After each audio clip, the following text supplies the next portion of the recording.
एक छोटे से कस्बे में अंजलि नाम की एक लड़की रहती थी।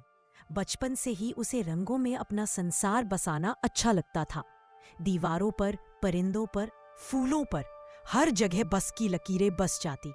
लेकिन जैसे जैसे वह बड़ी हुई, उसके परिवार और रिश्तेदारों की नजरों में ये लड़की क्या कर रही है का सवाल गूंजने लगा।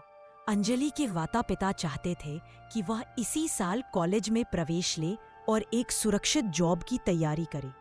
सुरक्षा जरूरी थी, पर अंजलि का दिल सिर्फ कला में धड़कता था। हर बार जब वह रंगों का तख्त पटरा खोलती तो मम्मी पापा के सवालों का हमला शुरू हो जाता। ये हॉबी है या प्रोफेशन? लोग क्या कहेंगे अगर तुम्हारी डिग्री आर्ट में हुई? धीरे धीरे अंजलि के रंग फीके पड़ने लगे। ग्रामीण मोहल्ले की गली गली में लोग हर कदम पर अपनी उंगली उठा देते। देखो, वो लड़की बाहर निकली, या कल उसने नया स्केच अपलोड किया, और क्या करेगा? बातों के तीर अंजलि के दिल में गहरे उतर गए। हर रोज की बातें पीछा करते ख्यालों की तरह उसके मन में बैठे। क्या सही कर रही हूँ? क्या लोग मेरी आलोचना करेंगे? बोनफायर की एक शाम अंजलि अपने कमरे में बैठकर चुपचाप रो रही थी।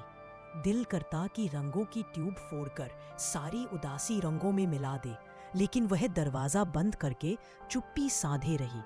उसी वक्त कस्बे में एक अनुभवी कलाकार विक्रम दा अपने कैनवस और ईजल के साथ आ गए।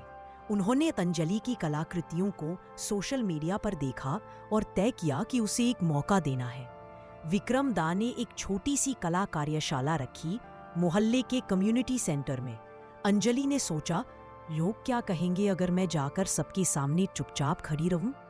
फिर भी उसने हिम्मत जुटाई और दोपहर की कक्षा में पहुंच गई।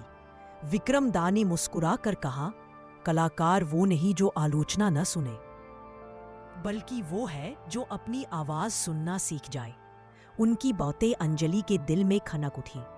हर दिन उसने 10 मिनट पहले आने और देर तक रुकने की ठानी। जब मोहल्ले के लोग चुटकी ले रहे होते, इतनी मेहनत किसके लिए? अंजलि के कानों पर बर्फ जमी रहती। उसने जाना कि लोग तो हमेशा कुछ न कुछ कहेंगे, पर उसकी कलम से बना हर दृश्य उसकी खुशी और आजादी का अक्स था। समय बीता और अंजलि की कला में परिपक्वता आई।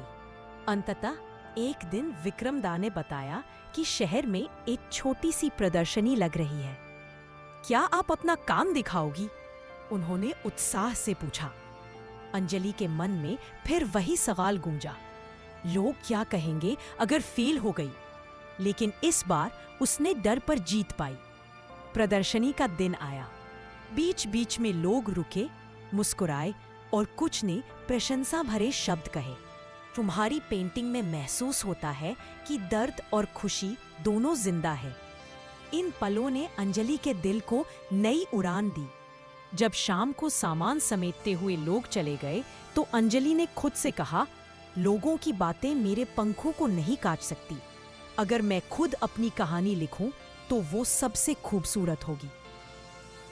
शिक्षा, मानसिक शांति के लिए सबसे जरूरी है अपनी आवाज पहचानना, दूसरों की आवाजों की गूंज में खो ना जाना।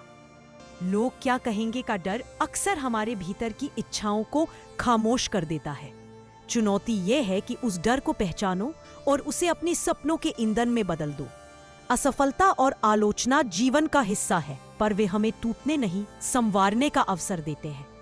जब आप अपनी सच्ची रुचियों और ख्वाबों के साथ खड़े रहते हो तो दुनिया वाले भी आपकी पूजा करने लगते हैं। अपनी मानसिक सेहत का ख्याल रखें, आत्म संबोधन करें और याद रखें, आप जीवन की सबसे अनमोल रचना हो जिनकी आवाज सिर्फ आपको ही सुननी है।